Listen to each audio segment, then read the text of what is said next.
Tonight, the subject is our real beliefs. And I really want this series to be the most productive that we've ever had. And by that I mean, I want everyone present to really have a goal, a noble goal, and realize it. Realize it before we close in May. May I tell you, you can realize it? I mean that seriously.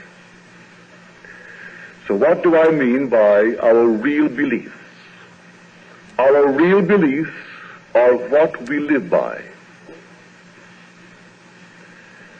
Real belief and knowing are one. When a man really believes, it's just as though he knows it. It's tantamount to knowing. So when I tell you belief, I call it faith, I call it belief, it is not complete till it becomes experience. One must experience it, and then they know it. Now you will hear the same thing tonight. Everyone present will hear exactly the same thing. But no two will hear it in the same depth. Some will hear it on the surface, others will hear it below the surface, and others will hear it down in the very depths of their being. It's where you hear it. As we are told, the word came to them as it did to us, but it did not profit them, because it was not mixed with faith in those who heard it.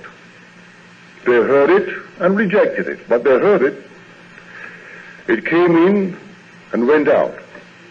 It did not receive acceptance by those who heard it, and so they instantly rejected it. Tonight I hope you will not reject what I'm here to tell you, but that's your choice. You're free. You could accept it or reject it. But I tell you, if I get through tonight and you apply it, because you are the operant power, I can tell you, but it doesn't operate itself. If this very moment I asked you to think of a friend, just think of a friend, and now hear him tell you something lovely about himself, about a mutual friend, or about you. Just hear it. Do you believe that that actually took place? You may say, well, I imagined it, but it didn't really take place. I will tell you the day will come, and I hope now, that when you imagine a state, before you have external confirmation of that state, to you it is as though you heard it externally. You know it. That this internal act is equal to the external confirmation of that act.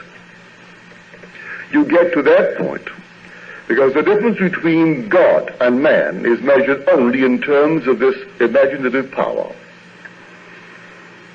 If I would now speak of the power that is God, as we are told in Scripture, it's revealed constantly as power, sheer power. 3rd chapter, 4th, 5th, and 6th verses of the book of Exodus. Sheer power. Moses stands in the presence of power, but it's creative power. And the distance between God and man is measured by simply power. On this level, if I'm on the surface of my being, only this is real, and what my senses allow. But as I go deeper into my own being, moving ever towards the core of my being, who is God, then my imaginative act becomes externalized, quickly externalized as I go deeper and deeper. On the surface, it seems to take an interval of time, if I believe. If I don't believe, it never comes into some external form at all, never. Yet I'm living in a world, not understanding it, not knowing what it's all about. So really the story that I want to tell you is trying to ask you and plead with you to buy your religion wholesale. Go to the maker. Go to the source. Don't buy it retail with some man in between. No one in between you and the source. You go right into the depth and buy your religion wholesale by going to the source, which is your own wonderful human imagination, your own I amness. That's God. The story we told you last Tuesday of one whose name was Eddie. Eddie had the identical experience of the one recorded in the book of Exodus. When he heard, "Do not come up here," read the words. The words are, "Do not come here." Read it in the book of Exodus. 4th, 5th, and 6th verses of the 3rd chapter of Exodus. "And the Lord said unto Moses, Do not come here. And then Moses hid his face, not in shame, but in fear. He was afraid to look at God." So Eddie saw the symbol of God, and he ran. He was scared too. The identical story. And what did he hear? The revelation of God's name, I am. He first heard it, I am. No one in sight. Then it repeated itself so loudly he thought it came from above. He looked up thinking of some machine, maybe some helicopter, with a PA system is broadcasting the name I am. There was not a thing in sight. And then the third, "Don't come up here." Being curious, he did go up there to the hill to confront a rattlesnake. Fortunately, it was not coiled to spring. It was simply a 4-foot long snake all stretched out, the symbol of the creative power of God. But it scared him. It scares man. When man actually sees what really is in himself, that he's solely responsible for everything that is taking place in his world. Solely responsible. It scares him. It's too much, until he goes deeper and deeper and hears the same word of truth, but hears it in depth, and then he assumes full responsibility for all that is taking place within him. So tonight, let me share with you a few stories. 7 years ago, a lady, she's not here tonight, she's now on a new job, and is taken away for a while. But when she heard it, that imagining creates reality, she said to herself, well, if that is so, I would like to go to Egypt. She had no money.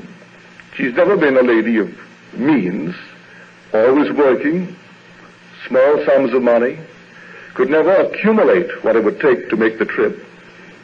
And so, the usual story, she told her dream. She didn't keep it to herself, she told it. Nothing wrong in it.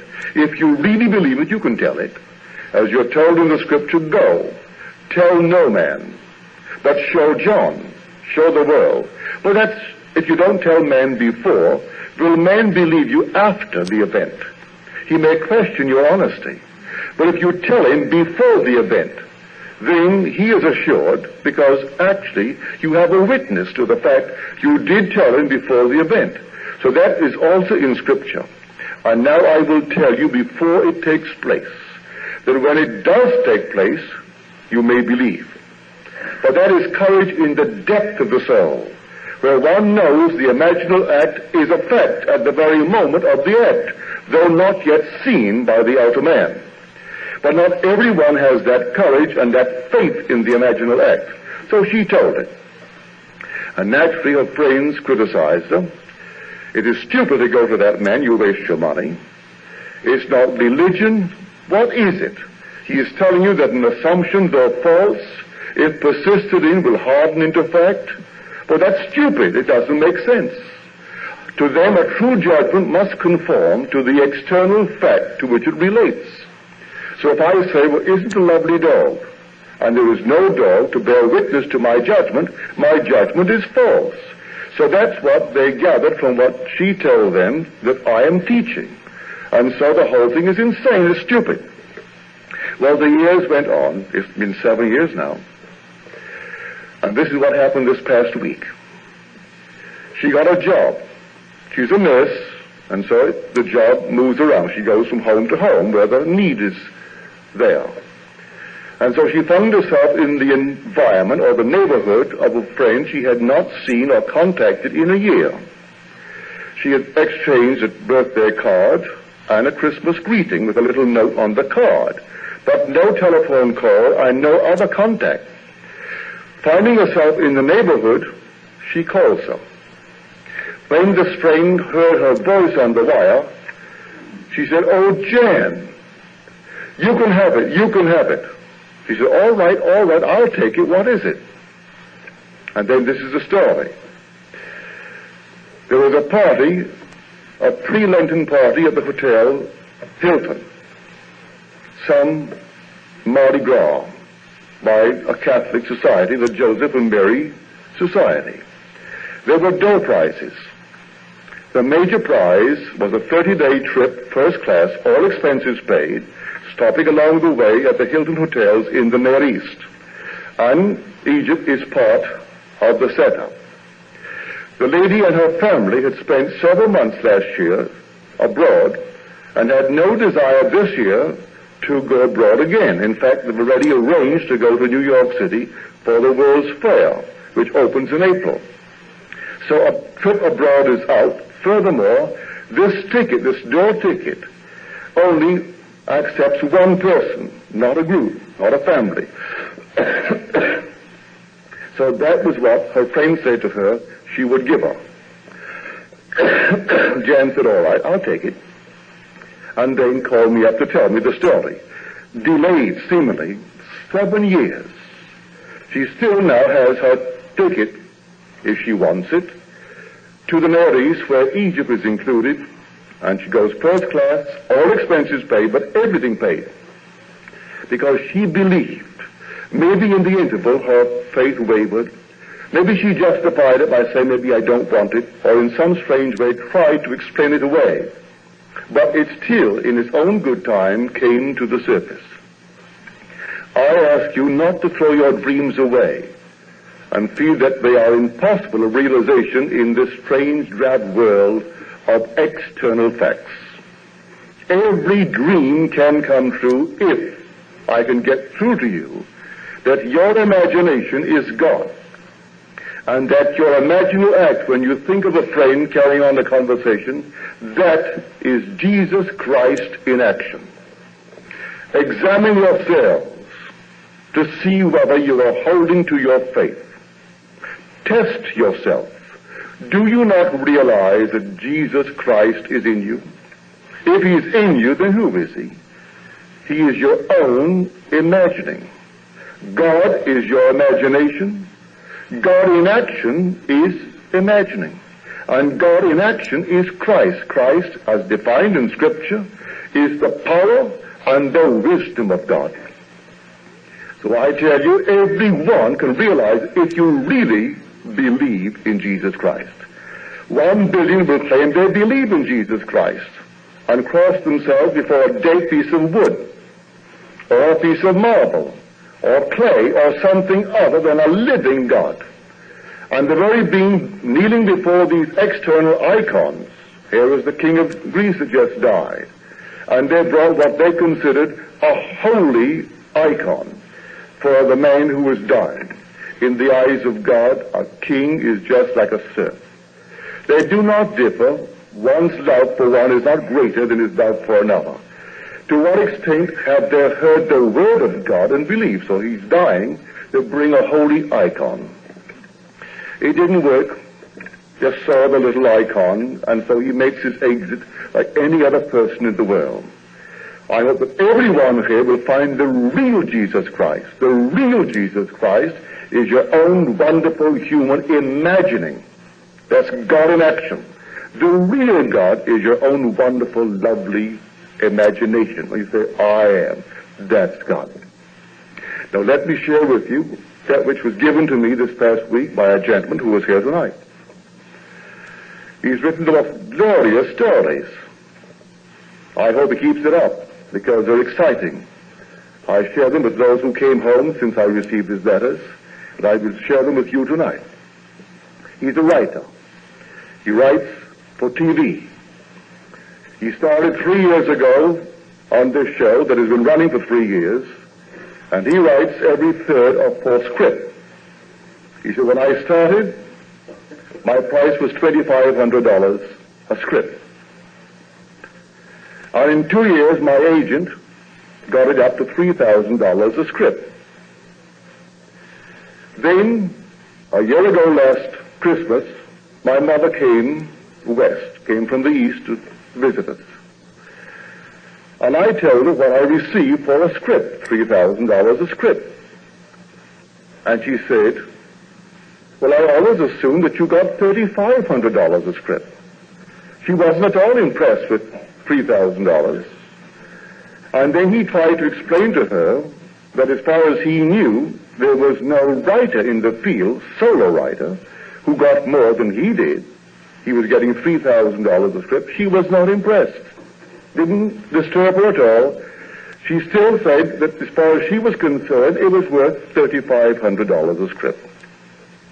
Well, 2 months later, the agent was called by the studio for a contract, a renewal of contract for the next year of writing. Before, naturally, he would go over to the studio, he would have to discuss it with the writer. And so he explained to the writer he didn't think that they should ask for more. They moved it from $2,500 a script to $3,000 a script, and you shouldn't price yourself out of the business by asking for more. And so the writer agreed.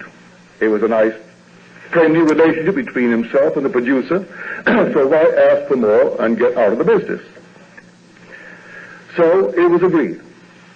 The very next day after this agreement, a conference was held to discuss stories, a story conference. And so the producer said to the writer, have you come to an agreement with the contract for the next year? And he said, yes, I'm going to sign. He said, have you asked for more money? He said, no. He said, you asked for more. He said, but you're always complaining about the budget. It isn't big enough. And now you're telling me to ask for more. I said, you asked for more money. Again, he said, I don't want to price myself out of the business. He said, you tell your agent to ask for more. So when he went back, he called his agent. And when he told the agent to ask for more money, the agent thought he had too many cocktails for lunch. So he said, no, I will give you the source. And he told him what had been told him at that very day at the conference. So the agent, now armed with this information that the very producer had recommended an increase, said he called up the business office of the studio and asked for more. And they simply blew their top, their scream. And then very generously they said, we'll forget it, as though you didn't even ask for it, so that the nice relationship between the producer and the writer can go on as it has for the last 3 years. But the agent, knowing the source, was adamant. And so when he came out of that office, he came out with a contract for $3,500 a script. So said the writer in his letter to me, my mother merely assumed that I was getting $3,500 a script. And so her assumption went behind the backs of all of us, producers, everyone, and bore fruit. So then he said, I called her up and I told her what I was getting, the script now. And then she started to seriously study your books. And he said a problem, a great burden, has been with her for 25 years, a most distressing problem, which I will tell you about at some future date. But may I tell you, last Friday, it was completely swept out of her life. And now a confession is in order. When I first heard you, I couldn't understand you. And then I began to be afraid that I was going mad because I could understand you. Then he said, I will explain that later. So I am waiting eagerly for that explanation. But we are told in the book of John, he has a devil. He is mad. Why listen to him? You who have your Bibles, That's the 10th chapter, the 20th verse of the book of John. That is the chapter wherein he said, I and my Father are one. He had just gotten through in the previous, the 8th chapter, by saying, I know my Father. My Father is he whom you call God. But I know my Father, and ye know not your God. And for this, they stoned him. Stoned him with the literal facts of life. That's the stone of Scripture. When you throw the facts at a man, when the man dares to assume what reason denies, what his senses deny, then you who will not go along with his depth, you throw the stones or the facts of life at him to deny the reality of what he is claiming by a mere imaginal act. And so he has just gotten through making these bold assertions that I and my Father are one, and my Father is he whom you call God, but I know my Father, and ye know not your God. And so, this story, he said, I didn't understand you, and then I began to fear a form of madness, because I could understand you. For this is, it takes you into an entire different world, where a reason on this surface of the mind doesn't really prevail. That you really believe in the reality what inwardly you are doing. And then it comes to the surface. If you don't tell it before and you tell it afterwards, they will question your honesty. If you take them into your confidence and tell it before, if you have enough faith, go about your business. If you don't, they will plague you and throw the stones at you. And every time they meet you, they say, well, where is it? You said you're going to have a certain home, a certain job, a certain sum of money. Where is it? And so they are always throwing the stones at you, or the facts of life. Now here is something, and you listen to it carefully. It's a long letter, and he's bringing out certain points that might have escaped you. For here what we are trying to do is to find out all the little facets of the greatest secret in the world, the secret of imagining. For as Fawcett said, the secret of imagining is the greatest of all problems, to the solution of which all should aspire. For supreme power, supreme wisdom, and supreme delight lie in the solution of this far-off problem, this great mystery, and he has thrown some light on it. So, if I can recall, it's a long letter, typewritten, 4 pages, but I will give you some of the highlights of it. So when I met my producer 3 years ago, he was a very subdued and reserved sort of a gentleman. Reserved, he said, would be the right word to use to describe it, very reserved. So unlike the volatile enthusiast with whom I formerly worked. He was very reserved.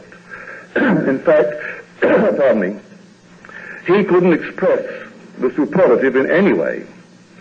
In fact, his greatest praise was the word good. So you brought in the script, and he would accept the script, and his highest praise was good. Well, I thought, I'm going to change this. So I lay on the bed, and I heard him say to me, great, just great. Now, I hadn't started the script, I had just given him a script, and he pronounced the script good. I am now doing this about the next script, and I heard him distinctly. I went over and over in my audio setup, as it were. So I heard him inwardly pronounce the new script as great, just great. And while I am lying there, the phone rings. I haven't started the script. The phone is ringing. It's the producer. And he is telling me that the script that he had formerly pronounced good was great, just great. Well, I said he threw me a curve. Because that's not what I was expecting. It was about the new script, which I hadn't even started. So he not only threw me this curve, but someone had their lines crossed. So, right there, I kept on now working a new, I would say, line for him to use. And I changed it from great, just great, to terrific. And so here I am. I only heard one word. It is terrific. Well, I submitted the script, And that's exactly the word he used when he said to me, it's terrific. And with the same enthusiasm that matched my imagining. Now, I said to myself, 2 months later, every script I presented within 2 months, it was either great, just great, or terrific. It didn't go back to good anymore. So I said, no, I'm going to experiment again. So this time, I'm going to make him say, absolutely sensational. So I heard him say, absolutely sensational. Then he said to me, what the hell? If you're praising yourself, why not get the best?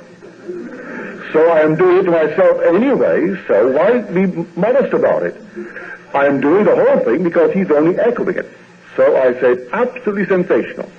So I finished the script, took the script into him, and he pronounced it good. He said, I almost fell out of the chair. It was not the role that I had written for him. And he said, you know how authors hate ad-libbing. You know what that means in the theatrical world. When the author writes a play, and some actor thinks he knows more than the author, and he changes the script, and he ad-libs, or maybe he forgets his lines, and if he's smart enough, he can throw a few words in, and he ad-libs. But no matter how smart he thinks he is, he doesn't flatter the author. The author feels he knows better than any actor what should be there at that moment. And so, he said in his letter, you know how authors hate ad-libbing. So what could I do? The script had to be cut. So he gave me back the script to cut a certain portion of it. I took the script home, did all the cutting, and then mailed it to him, and I mailed it as a petulant child. I didn't even revise what he had said. But the very next day, he calls, and he said to me on the wire, it's absolutely sensational. Now, this is the point I want you to pay strict attention to. He said, you know, my experience with the producer disturbed me. Greatly disturbed me. To hear or to occasionally think about this isn't so bad. By that he meant you hear that all that you behold, though it appears without, it is within, in your imagination, of which this world of mortality is but a shadow. Well, to hear that and to occasionally think about it isn't too bad.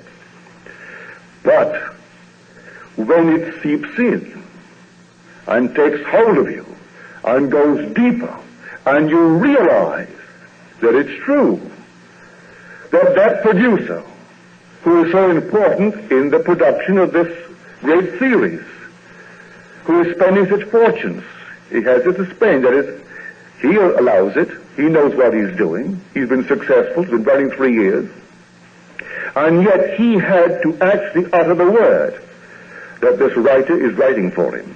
And when he met him, he was so reserved, he never used any superlatives and could never bring himself to praise a thing beyond the word good.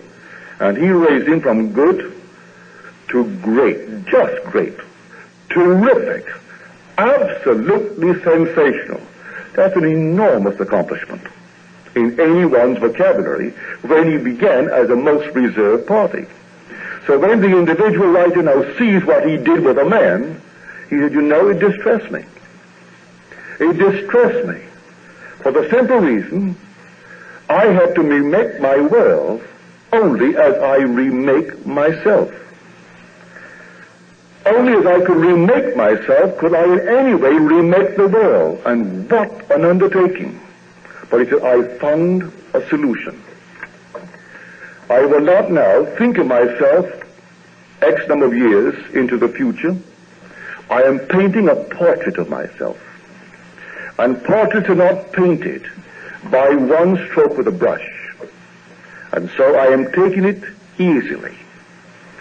I start with the little things in my life, the little things, and I change them to make them conform to the portrait of the being I am painting of myself. I started with a simple thing. We have a cat, or we had a cat, and it simply clawed up the entire rug. All the rugs were simply pieces of felt, all clawed up. And so we delayed buying a new rug. Really, said he, we were hoping that she would die. After all, she was 15 years old, and she seemed determined to outlive Methuselah. But because she still was very healthy and she didn't die, we bought the new rug. And right away she started all over again to tear up the rug. And for 2 days I said something must be done in my imagination. I approved it with the producer.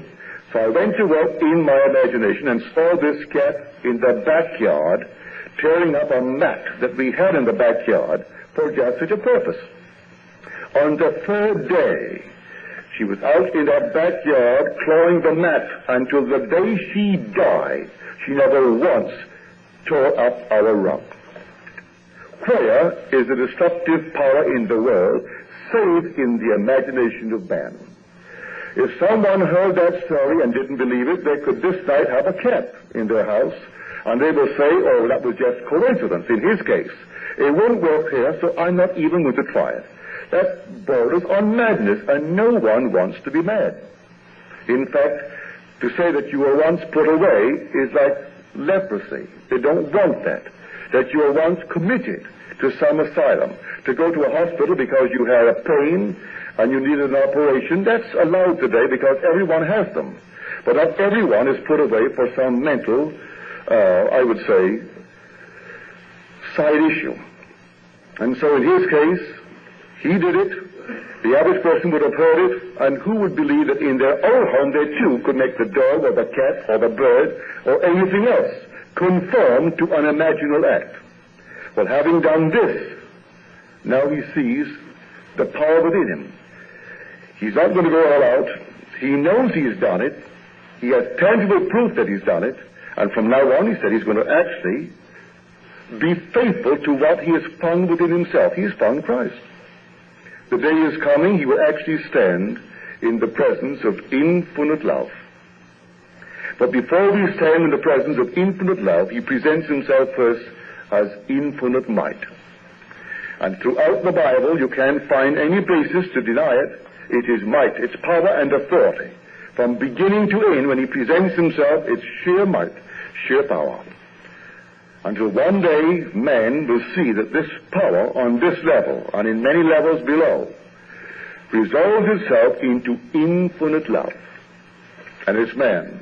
And it's the being that you're moving towards, and it's God the Father. So here, in his own case, it scared him, or rather it depressed him, to think that such power was in man, and yet it's no other place. It's only in man, because the power of which we speak, the greatest power in the world, really the only power, is your own wonderful human imagination.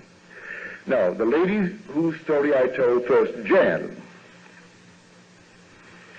said at this present job of hers, this little boy came home from school, and the high winds we've been having took the aerial down and flattened it. It's still on the ground, she said. And so she tried the TV, and there was no TV. She tried it, and there was no TV. The little boy came home and she said, oh, Lord, he's going to be so disappointed because he's back from school and he wants to see the TV. So he goes straight to the TV, he turns it on, he saw the aerial flattened, then he put his two hands on the top of the machine and just put them there. And she said to him, you know, there's going to be no picture. Oh, yes, there will be. That does it. And she said, what does it? She said, my imagination. I just imagined it. He'll do it. He came back, got in front of the picture with Jan, and here comes this beautiful picture. Now, Jan couldn't do it, and yet she knows this principle, but she's an adult now. We become adulterated as we grow in this world. The little child could actually believe that that power in his hand was all his imagination. He'll do it. And Jan told me over the telephone, because she's working, she can't come here now, that the little boy only put his hand on it and swore that here would come a picture. And the picture came to Jan's amazement, but not to the boy. He sat and looked at it, and Jan sat there bewildered, the one who has the thing now to go to Egypt. Now, to come back to the gentleman's story. Said, I saw an ad of a Swiss record changer. And so I went over to my electronics dealer, and I told him that I would like one. He said, they aren't in the country, and there will be possibly a few weeks before they get here. But we have 11 orders so far. Would you like to order one? He said, yes, I'd like to order one. So he ordered one. So he said, at the end of the month, he received the bill for $375 for the changer. Well, he hadn't received the instrument, so he called up the office. And they apologized. They said that the girl mistook the order for a sale. And so, we have bad news for you, said the girl. It will not be here for 3 or 4 months. But they corrected their mistake. It was not a bill. It was simply an order that they had misinterpreted. He then said to himself, I will now look around the house, and spent 3 days instead of writing to see where he's going to put the outlet for this machine. And when he decided where he'd put it, he called the electricians and had them bore a hole through the wall to put in the cable for this changer. Now he said, I will need a stand for it. So he went out looking for a stand. Went to all the places, and one salesman said, what kind of a machine have you? Because you don't like these stands. So he told the nature of the machine. The man said, if you have one, it's a miracle because there aren't any in the country. And they won't be here for 3 or 4 months. Which was only confirmation of what the agency said. He said, all right, I can't find the stand, I will design one. So he designed the stand and had it made. When the stand came and he placed it where he intended putting the machine, he said to himself, I will now see the machine there, which he did. Now he said, now that I have the machine, it is only fair to pay the bill. So he sat down and wrote the check out and sent the check off to the electronic firm for his $370 in full for his machine. 2 days after this, they called him to say, we have your record changer. He wondered why. There were 12 of them on the list.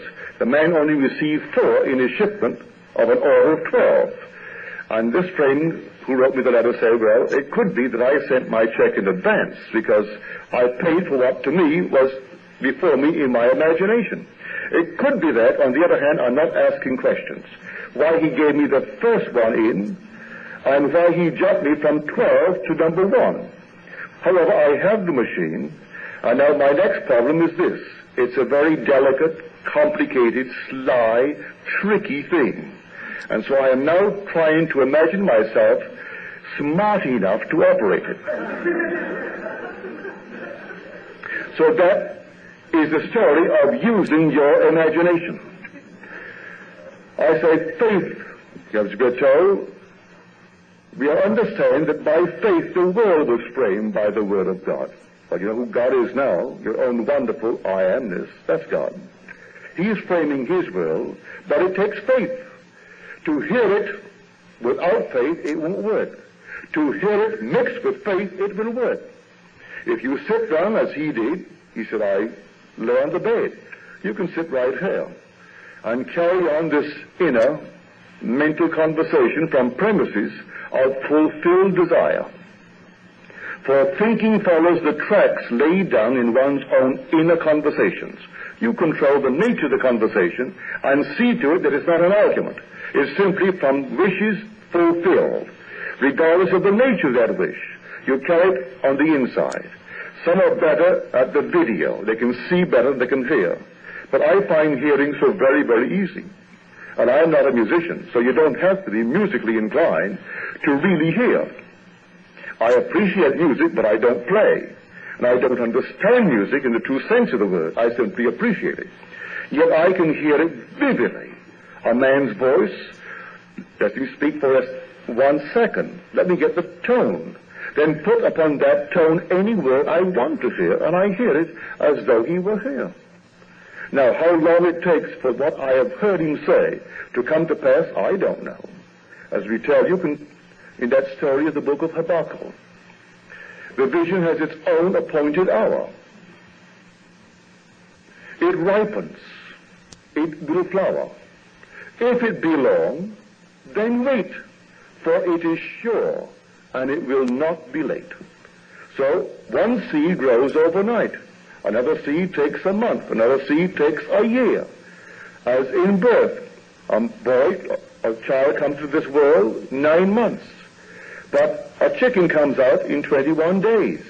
And so everything has a different interval of time between conception and birth in this world. So what determines the nature of that interval, I don't know. But have faith that it is sure and it will not for its own sake be late. Not for its own nature will it be late. So if a child comes out in 9 months, it isn't late for a child. And if a chicken comes out in 21 days, it's not late or early for a chicken. That's the interval of time between that moment where it was fertilized and properly nested, and then the moment of breaking the shell and hatching. So here in our case, apply it. And you will, in the next few months, I'm only here for 3 months, not yet 3 months, and you'll be able to tell me the most fantastic stories in the world. Because you couldn't start from anything more behind the 8 ball. You meet a conservative gentleman who would never, beyond, well, the wildest dream, go outside and exclaim something is really absolutely sensational. It's so against his nature. A thing is good, that's good enough. You're being well paid for it. You've got 2,500 and you've got 3,000 for a script, and every 3 weeks you're bringing one in because it's a half-hour show. It runs weekly. So every 3 weeks you're getting a check for 3,000, now you're getting for 3,500. And yet the man, I'm quite sure, like all writers, he is not contracted to write only and only for that, if he has time outside of writing these scripts. There are other outlets for his talents as a writer. He's not confined to that. And therefore, the man who is not given to exploding, he made him explode and raised him gradually to great, just great, terrific, and then the final explosion. And he said in his letter, it's the warmest and the friendliest of relationships between us. So I ask you to do the same thing. I don't care what it is in this world, know what you want, conceive a scene implying the fulfillment of that dream, and then inwardly carry on these mental conversations from the premise of the fulfilled desire. If you can see at the same time that you hear, like a TV set, all right, put them together, it's better. But if you can't really visualize, and not many can visualize, you will find the audio very, very simple. But when you begin to visualize, may I tell you, it's the most thrilling thing in the world, to be able to actually see. Just like this, to be in a dream awake. It's like being in a dream, only awake. And so when you break it and return to this level, where it hasn't taken place, you have no fears, you have no doubts. The whole world will collapse. You know, you saw it. You're still seeing it in your mind's eye now, but you actually saw it. And you heard it, and so it must come to pass. You saw it and you heard it. And so if you meet someone who's passing through sheer hell, and they ask of you anything, they're in your world, sing them out and hear them tell you that they have what they sought, just as though they have it. And then let it go. Don't raise a finger to make it so. Don't get on the phone and call a friend to ask the friend to intercede, to help him out. Don't do a thing. Just simply believe in the reality of your imaginal act. Because if you go to the end, then you can concern yourself with the means to that end. That would deny the end by any means that you would even entertain to aid the birth of it. Because you went beyond the pregnancy right into birth. And so you saw it and you heard it. Now leave it alone and let it work. And may I tell you, it will work. And then you will find God. And when you come to the final grand, I would say, the last stretch, the final stretch, when you're going home now, really going home, leaving behind you this world, this age altogether, they will come one after the other, the most fantastic mystical experiences, where everything said of Jesus Christ, you will experience. And you will know beyond all doubt who Jesus Christ really is. That he truly is supernaturally born out of the skull of a man, how he discovers the fatherhood of God, and how he ascends into heaven, and everything said of him happens to you. And so you know how true the story is, how altogether fantastically wonderful Scripture is, when one experiences it. And so I ask you to join with me in testing this greatest of all mysteries. Put it to the test. Start with something simple. The average person who would have a destructive animal like the cat wouldn't consider that a simple problem. And yet in 48 hours it was resolved. But one point he made, when the man told him, he used the words.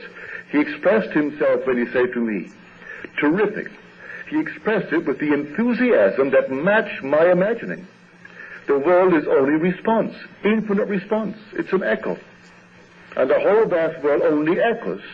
And so, what echo in this case? When he said terrific, you can see what the writer's imaginal act was. He actually caught a mood that was really forceful. So when the word terrific came through, it wasn't simply, oh, I think it's terrific. He exploded with terrific to equal the imaginal state of the man who made him say terrific. So catch it and feel it and use your imagination as a great actor would. He has to put himself into the part and play it. And to the degree that he feels it, he gets beyond the footlights. If he doesn't identify himself with the character that he's trying to depict, he never gets over. He has to become the character. And so this one became the character of hearing the actor whose lines he wrote. And the actor was given a line to say. You say terrific. And I'll listen carefully, because you've got to say it as I am directing it. I don't want any little terrific. I want you to really give it. And so I will now give you the mood that I want you to adopt. And so he gives it to him. And the word comes through exactly to match his imaginal act. And his use of words, to me, fascinates me, because not everyone understands the baseball language. When he said, he threw me a curve, something entirely different. It wasn't what I expected. That was the script that you already said and pronounced good. I don't want that. I want you to pronounce this new statement and say that it is really great. Great. Just great. Of the new script. I haven't even started the new script. And you use my word, but you sort of predated it. You went back in time and called it the other script. And then the man comes back and actually calls it. But after he changed the word from that to terrific. That's really discovering how you use your imagination. But if you don't, and you think, well, it's just on this level, you will never get off. But I want everyone here to really believe it and try it. If I take from you this night, if you're here for the first time, and I've taken or shaken your belief in a personal God outside of yourself, a personal Savior outside of yourself, I don't apologize, because I know it is true what I've told you. I am not theorizing. I'm speaking from experience. And so when I take this platform and tell you that I know the reality that is God, I wouldn't care what the whole world would say about it.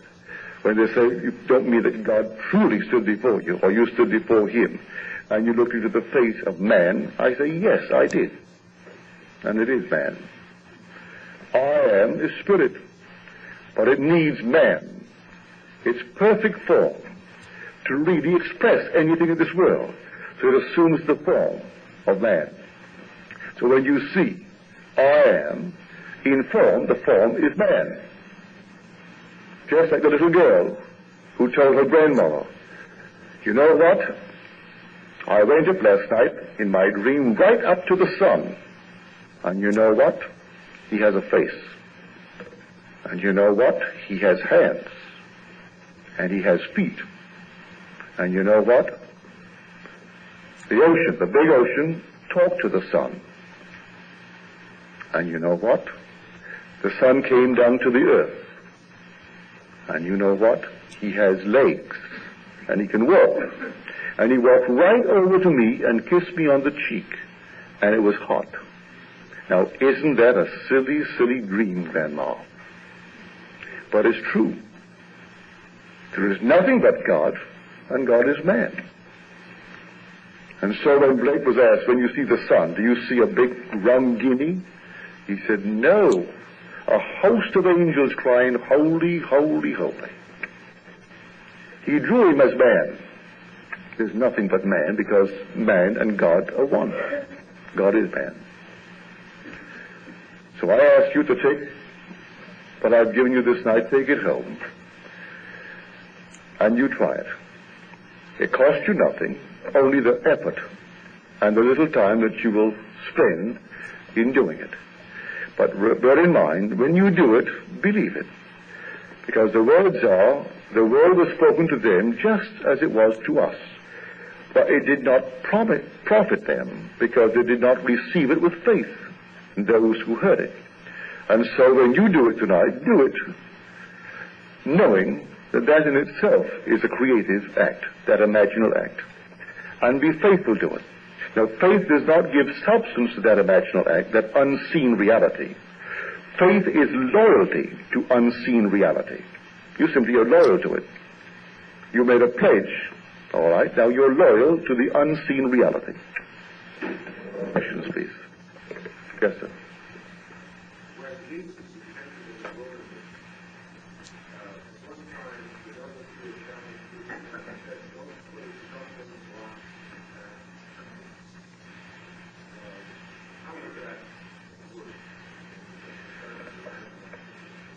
No, the three tests are quotes from the book of Deuteronomy. And man in this world, the only devil in this world, are the facts of life, the doubts of man. If you could take and personify doubt and give doubt a voice to speak, it would throw at you all the facts of life that would be in conflict with your dream, that the dream in itself was reality before wearing a form. And so doubt is telling you, well, if you think you can do all these things, then cast yourself down. For he has given the angels power to lift you up